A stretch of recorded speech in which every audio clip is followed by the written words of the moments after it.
Всем привет! Для российского автомобильного рынка сейчас ситуация очень плачевная. Продажи в 2022 году упали в 2,5 раза по сравнению с 2021 годом. Многие автомобильные бренды ушли из нашей страны, но вот дилеры продолжают держать марку. Сегодня уже мало кого можно удивить тем, что прийти в дилерский центр и купить автомобиль по рекомендованной розничной цене, которая указана на официальном сайте, почти нереально. Причем касается это не только иностранных марок, но и наших российских. Резкий рост наценок пришелся на 2020 год, когда по всему миру начались проблемы с полупроводниками, а автомобилей у дилеров было не так много. На этом фоне люди ринулись скупать машины, а дилеры начали каждый месяц увеличивать свои наценки. Доходило до того, что за базовый набор дополнительного оборудования, ковры, защита двигателя, сигнализация просили от 100 тысяч рублей и до нескольких миллионов. Кроме того, зачастую дилеры отказывались продавать автомобили за наличный расчет, только в кредит и с полным пакетом дополнительных услуг: страховка жизни, каско, карты помощи на дороге и прочий ширпотреб.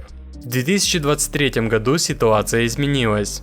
Спокойно можно купить автомобиль за наличные. Некоторые дилеры продают автомобили по рекомендованной розничной цене. Многие дилеры китайских марок, а также наших. Чего не сказать о дилерах марок, которые еще не ушли от нас. Например, дилеры корейских брендов. Сейчас у многих дилеров наценки на Rio Solaris 300-500 тысяч рублей, а на более дорогие автомобили наценки могут достигать 1,5 миллиона рублей. Почему же сами производители не могут ограничить наценки дилеров? На этот вопрос еще в начале января ответил директор по продажам АвтоВАЗа Виталий Осипов. По словам Осипова, прямого рычага давления на дилеров у производителей нет. Кроме того, Осипов рассказал, что российское антимонопольное законодательство строго запрещает производителю влиять на установленные дилерами цены.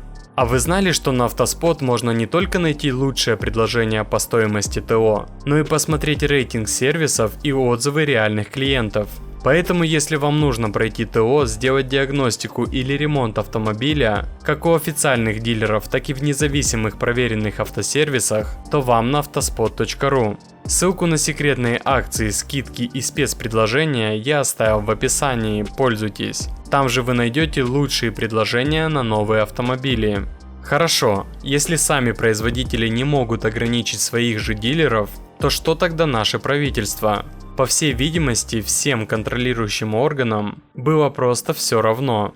ФАС никак не реагировал, как и другие службы. Но сейчас об этой проблеме начали говорить в Госдуме. Депутат Олег Лебедев внес на рассмотрение законопроект, который запретит дилерам продавать автомобили с наценками.